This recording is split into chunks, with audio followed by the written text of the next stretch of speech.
Actually কথা বলার মানে স্টাইলটা হারিয়ে ফেলছে। আমি আগে যেরকম হয়ে গেছে, আমরা আর বেশি সময় নাই। একজন স্পেশাল পার্সনের জন্য চারটা লাইন বলি সব বিলাল ভাইয়ের হৃদয় ভাঙার গর্জন বই থেকে। আসসালামু আলাইকুম everyone, welcome to my blog. And অনেকদিন পর ব্রেক করলাম। সো আজকে আমরা মূলত একটা ক্রেজি ব্লগ বানাতে চাচ্ছি। You can see this view. So আমরা আজকে ওই জায়গাটা যাবো। অ্যান্ড অনেকদিন পর আমি ব্লগে ব্যাক করছি। সো আমি আসলে বুঝতে পারতেছি না যে কীভাবে কথা বলবো, বিকজ অলমোস্ট 4-5 মাস পর আমরা ব্লগ করছি। অ্যান্ড আজকে আপনাদেরকে দেখানোর উদ্দেশ্যে আমরা বের হয়ে পড়ছি। অ্যান্ড এই জায়গার ভিউটা আপনারা দেখতে পাচ্ছেন, যেমনটা মানে এক কথায় ইনসেইন ভিউজ, মেঘগুলো কাছের একদম উপরে। সো আমরা এখন মূলত ওই জায়গার দিকে যাবো অ্যান্ড আপনাদের সবাইকে দেখাবো। সো পুরো ভিডিও জুড়ে আমাদের সাথে থাকবেন। অ্যান্ড ভালো লাগলে লাইক, কমেন্ট অ্যান্ড শেয়ার করে দিবেন। সো চলেন যাওয়া যাক। সো গাইজ, আমরা অলরেডি চলে আসছি পাহাড়ে বলতে পারেন একরকম। অ্যান্ড আপাতত আমরা হাঁটতেছি।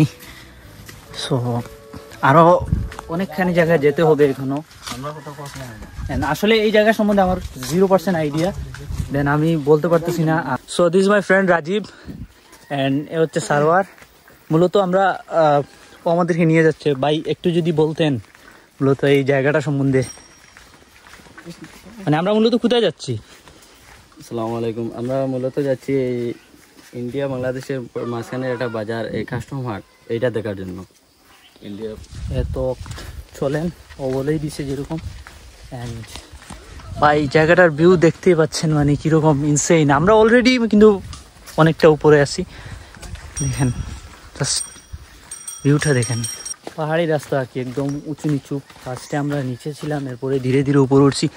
আর এখান থেকে যদি বলি না, মানে কীরকম যে ভিউ দেখে যাচ্ছে, জাস্ট স্টার্ট হয়েছে। এখনও আমাদেরকে অনেক জায়গায় যেতে হবে অ্যান্ড অনেক মানে সুন্দর সুন্দর ভিউ দেখা বাকি।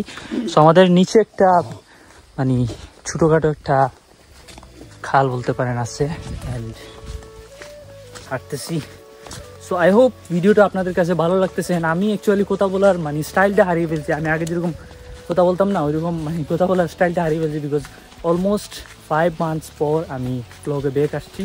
অ্যান্ড আসার কোনো ইচ্ছে ছিল না, বাট পরিচিত অনেকজন বলতেছিল যে তুমি ব্লগ করো না কেন, কী হয়েছে, দু একটা পারলে ব্লগ করো। সো সেই জন্য সো চলেন যাওয়া যাক। ওকে, সো গাইজ আমরা চলে আসছি আমাদের ডেস্টিনেশনে। ফার্স্ট ডেস্টিনেশন যেটা এখন আমি আপনাদেরকে যে ভিউটা দেখাবো না, জাস্ট ইনসেইন। আপনারা কমেন্ট করে জানাবেন যে কেমন হলো অ্যান্ড এই জায়গার ভিউটা কেমন।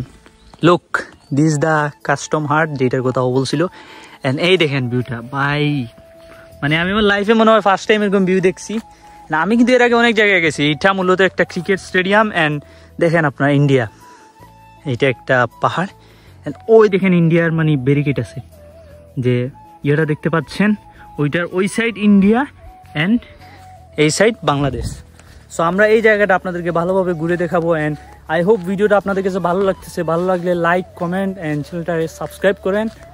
আর তো আমরা যেহেতু ব্যাক চলে আসছি ব্লগে, কয়েকটা ব্লগ দিব, বেশি না, কয়েকটা ব্লগ হবে। সো গাইস, এখন আমি আপনাদেরকে একটা ক্রেজি জিনিস দেখাই। একটা জিনিস আমাদের সামনে আসছে।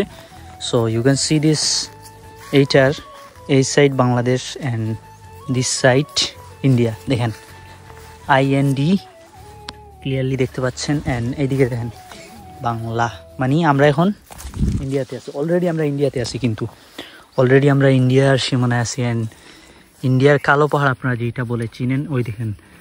মোবাইলে কীরকম দেখা যাচ্ছে আমি বলতে পারতেছি না, বাট মানে আমরা এখান থেকে ক্লিয়ারলি দেখতে পাচ্ছি, একদম ক্লিয়ারলি দেখতে পাচ্ছি। অলরেডি আমরা ইন্ডিয়ায় আছি। সো আই হোপ এই জায়গাটাতে কেউ আসে নাই। আই থিঙ্ক এই জায়গাটাতে কেউ আসে নাই, আমার পরিচিত অ্যাটলিস্ট কেউ আসে নাই। আমরাই ফার্স্ট আসছি। সো আমি ভালোভাবে দেখাই আপনাদেরকে। এইটা মূলত হইতেছে কাস্টম বাজার, ওইখানে গেট আমি সামনের দিকে দেখিয়ে দেবো, আমি ভুলে গেছিলাম দেখানোর জন্য। এইটা হচ্ছে টোটালি একটা মানে ইন্ডিয়ার ব্রিজ। এইটা পাহাড়, ইন্ডিয়া, আমরা বর্তমানে ইন্ডিয়া আছি। অ্যান্ড এই বাজারটা আপাতত চালু হচ্ছে না, বিকজ আপনারা জানেন যে সামনে ইলেকশন। অ্যান্ড যে সরকার হওয়ার পর মূলত এই বাজারটা স্টার্ট হবে, তখন না হয় আমরা আসবো। সো তখন কিন্তু ক্রেজি জিনিস ঘটবে, বিকজ বাংলাদেশ প্লাস ইন্ডিয়ার জিনিসগুলো এই জায়গাগুলোতে বিক্রি হবে।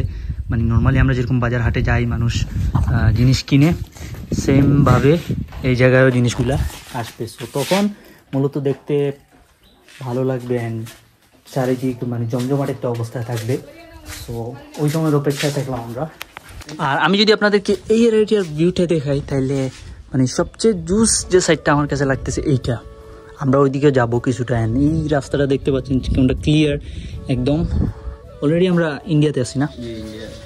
আর এদিকে আমরা কেমন জায়গায় মানে যেতে পারবো? যাওয়া যাবে তাহলে যতটুকু যাওয়া যায় আমরা ততটুকু ট্রাই করি। অ্যান্ড সবচেয়ে ক্রেজি লাগতেছে এইটা যে আমি জাফলং গেছি, মুলাগুল গেছি, অনেক জায়গাগুলিতে গেছি, কিন্তু এতটা পাশ থেকে মানে ইন্ডিয়ার কোনো এরিয়া আমি দেখি নাই বা ইন্ডিয়ার ভিতরে ঢুকি নাই।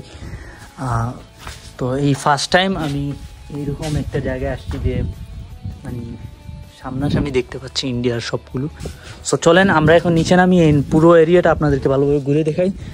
এরপরে কিছু রিলস টিলস হয়তো শ্যুট হবে, যেহেতু শর্টস আপলোড দিতে হবে।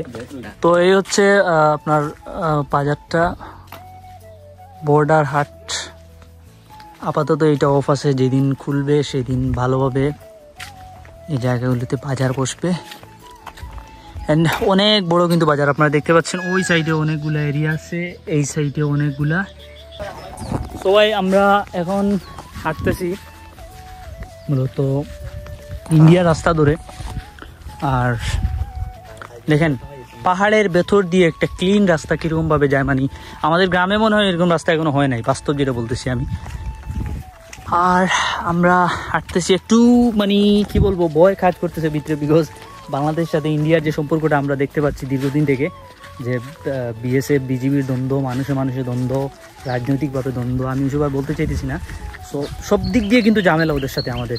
এরপরও মানে ভিতরে একটা ভয় ভীতি নিয়ে কাজ করতেছি। দেখেন মানে এই জায়গাগুলিতে লেবু একদম কি বলবো আমি, মানে ফেলাই রাখা আছে। এক সময় এই লেবুগুলোরও এত বেশি প্রাইস ছিল ভাই।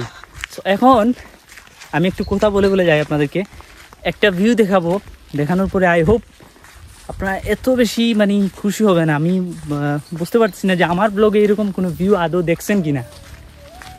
আমি ছোটো থেকে যে কালো পাহাড় দেখে আসতেছি, আজকে ওইটার ফাইনালি একটা রূপ আমরা দেখবো। সো ভিউটা আমি আপনাদেরকে দেখাই, দেখেন মানে এখান ফোন থেকে আপনি দেখতে পাবেন অনেক দূরে, কিন্তু বিশ্বাস করেন আমি চোখের সামনে দেখতে পাইতেছি, সামান্য একটু দূরে আছে। আমরা আর ওইদিকে যাব না, বিকজ ও না করতেছে যে এরিয়াটা অ্যাকচুয়ালি ভালো না। অলরেডি কিন্তু আমরা ইন্ডিয়ার ভিতরেই আছি, আর ভিতরে কিন্তু যাওয়া ঠিক হবে না আমাদের জন্য, বিকজ ওইখানে বলছি আমি আপনাদেরকে যে ইন্ডিয়ার সাথে বর্তমানে আমাদের রিলেশনটা কীরকম। যদি এই বাজারটা বসে, কাস্টম হাট বাজারটা, তাইলে সম্পর্কটা হয়তো একটু ভালো হতে পারে, বা আমরা যেতে পারি মানে ইন্ডিয়ার একটু এরিয়াতে। কিন্তু আপাতত আমরা কিছু করতে পারবো না, যেতেও পারবো না, এখানে আমাদেরকে স্টপ করে দিতে হবে। আমার কাছে যেরকম আজকে এত বেশি ভালো লাগতেছে, আই হোপ আপনাদের কাছেও ভালো লাগবে, বিকজ ভাই এতদিন পর ব্লগে ব্যাক করছি অ্যান্ড মন খুলে কথা বলতে পারতেছি, এটাই অনেক বড় একটা ব্যাপার স্যাপার। অ্যান্ড দেখেন ইন্ডিয়ার ব্যারিকেড অলরেডি কিন্তু ইন্ডিয়া, আমি ওই জায়গায় দেখাচ্ছি আপনাদেরকে যে একটা পিলার ছিল, পিলারের ওই সাইড বাংলাদেশ, এই সাইড ইন্ডিয়া। আমরা চাইলে যেতে পারবো, দেখেন রাস্তা কিন্তু করা আছে অলরেডি, দেখেন অলরেডি কিন্তু এই দিক দিয়ে নেমে ওইদিকে রাস্তা করা যায়। কিছু পোলাপাইন আছে উঠতি বসি পোলাপাইন, এসব জায়গায় আসে উল্টাপাল্টা কাজকর্ম করে, এরপরে দেখা যায় লাশ হয়ে ঘুরে ফিরে। আমরা ওইসব কাজ করতে চাইতেছি না, আমরা ঘুরতে আসছি, ঘুরে যাব, এদিকে উল্টাপাল্টা জায়গা দিয়ে নেমে উঠে এসব করার কোনো মানিও হয় না, ঠিক আছে? আর নিয়ম শৃঙ্খলা সবগুলোই আপনার হাতে। অ্যান্ড এইসব জায়গাগুলিতে আসলে আপনি অবশ্যই আপনার সেফটি ফার্স্টে দেখবেন, বিকজ আপনার বাসায় আপনার ফ্যামিলি আছে। উল্টাপাল্টা কাজকর্ম করতে গিয়ে ভাই লাশ হয়ে যদি বাসায় ফিরেন, তাহলে তো দায়ভারটা আপনারই নিতে হবে। আমিও একটা ক্রেজি জিনিস আপনাদেরকে দেখাই, দেখেন গাড়ি নামতেছে। ও আমি ওইদিকে তো খেয়াল করি, রাস্তা আছে না? ও মাই গড, দেখেন ওই ব্যারিকেডের পাশ দিয়ে কি মানে সুন্দর একটা রাস্তা আছে, ওই দিক দিয়ে গাড়ি কি মানে জুস ভাবে নামতেছে। আমি ওইটা ফলোই করি নাই, মানে ওইদিকে যে একটা রাস্তা। ওকে সো গাইজ, আমরা অলমোস্ট অনেক সময় কাটাইছি এখানে, কিছু ছবি টবি টিকটিক তুলছি, রিলস বেশি তেমন একটা না, 2-3টা, এত রিলস মেক করার অভ্যাস আমার নাই। অ্যান্ড আমরা এখন চলে যেতেছি, দেখতে পাচ্ছেন। এখন আমি একজন স্পেশাল পার্সনের জন্য 4টা লাইন বলি, থটস অফ বিল্লাল ভাইয়ের হৃদয় ভাঙার গর্জন বই থেকে। কিছু অপমানের প্রতিশোধ নিতে চাই না জীবনে, সময় দিবে যোগ্য জবাব, এটাই রীতির ভুবনে। অন্যকে ছোট করে তৃপ্তি পায় যারা, সময় বুঝিয়ে দেবে তাদের যথাস্থান কোথা। This 4 line is for a special person. So guys আমরা দেখলাম ভালোভাবে অ্যান্ড অলমোস্ট আমাদের যাওয়ার টাইম হয়ে গেছে। সো গাইজ এই ছিল আজকের ব্লগ অ্যান্ড আমরা এখান থেকে চলে যাচ্ছি। আমরা আরেকটা জায়গা যাব, ওইটা আরেকটা পার্টে আপনারা দেখতে পাবেন। অ্যান্ড আমরা আপাতত যাচ্ছি ওই জায়গায়, অলরেডি 12:30 বেজে গেছে। সো আই হোপ আজকের ভিডিওটা আপনাদের কাছে ভালো লাগছে। ভালো লাগলে একটা লাইক, কমেন্ট অ্যান্ড চ্যানেলটাকে সাবস্ক্রাইব করতে ভুলবেন না। আমাদের 2K সাবস্ক্রাইব কমপ্লিট করে দিন অ্যান্ড আমরা এরকম আরও 4-5টা ব্লগ দিব। সো লাস্টবারের মতো দেখে নেন। আর ইনশাল্লাহ এই জায়গায় যদি বাজার বসে তাইলে আমরা ইন ফিউচারে আসবো। ওইটা ফিউচারের বিষয়, ফিউচারে আল্লাহ যদি বাঁচিয়ে রাখে তাইলে। সো আজকের ভিডিওটা এখানে শেষ করতেছি। I hope you're gonna enjoy this video. If you guys did, make sure subscribe my YouTube channel and I will see you guys in the next video. Allah Hafiz.